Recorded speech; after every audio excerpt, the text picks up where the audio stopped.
Lately, I've been seeing a lot of TikToks talking about brushes and like, what's your preferred brush? I noticed a lot of you guys like that angle brush. I think that's because you like that it's a combination of a flat and a round. Like it's a round tip, like a pointed tip, and then it's got the flat edge, but it's also angled so you can do like corners. I think that's why everyone's really into that brush. I don't really use an angle brush. I think angle brushes are a little bit limiting after you figure out that it's really like a combination of one of these guys and one of these guys. I do favor a specific brush, clearly, which is the zero round Princeton, either the snap crap or the regular $5 brush. I also really love Silverwhite flats in the size 0, because this brush mixed with this brush, you get a lot of versatility using these rounds with these flats. But you're standing there and you're saying to yourself, Kel, that's 2 brushes. That's $5 plus $7, $8 instead of 1 brush for maybe 10 maximum, 8 maximum. Why in the world would I spend money on 2 separate brushes when I could just buy 1 angle brush? Well, that's because this brush is a very specific size. So if you want to paint something really small, you can get all the way down to the details. And say this brush isn't small enough, well, okay, I got a friend for you. And they get smaller, you know. This one I think is a 10/0. I mean, they get teeny tiny. An angle brush only gets to a certain size and then it stops. Then you can't get any smaller. So you're actually gonna end up sacrificing detail, which for a lot of people isn't a big deal. But for me, I have to have no limitations for detail. Oh, but then what about the flat aspect? Okay, well, when you use an angle brush, you don't actually have a flat. You have an angle. So say you want to do a square. The easiest square you could possibly make is 1 strip this way and 1 strip this way. And then you get a square. You can't really do that with an angle brush. I mean, you can, but it's really more like 4 separate swipes to make that square. You can double your productivity as a landscape artist painting a house by switching to a flat.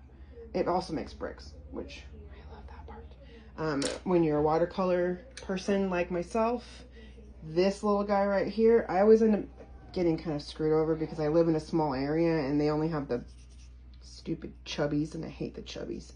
But like one of these 0 flats, look at that tiny little bit. And they don't call it a flat, they call it like something else. They call it a flat shader petite.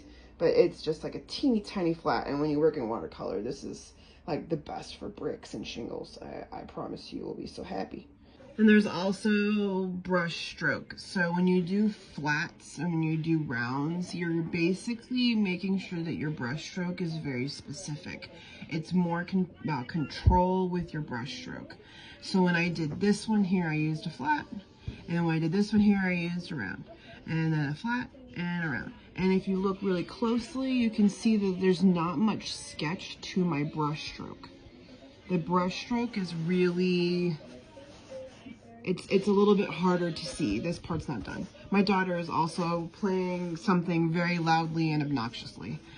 All of these little bits and stuff are single stroke. So if you're looking to really refine your brush stroke and to keep it from looking sketchy, get rid of the angle brush, because that's what's causing you to look like your work is very sketchy.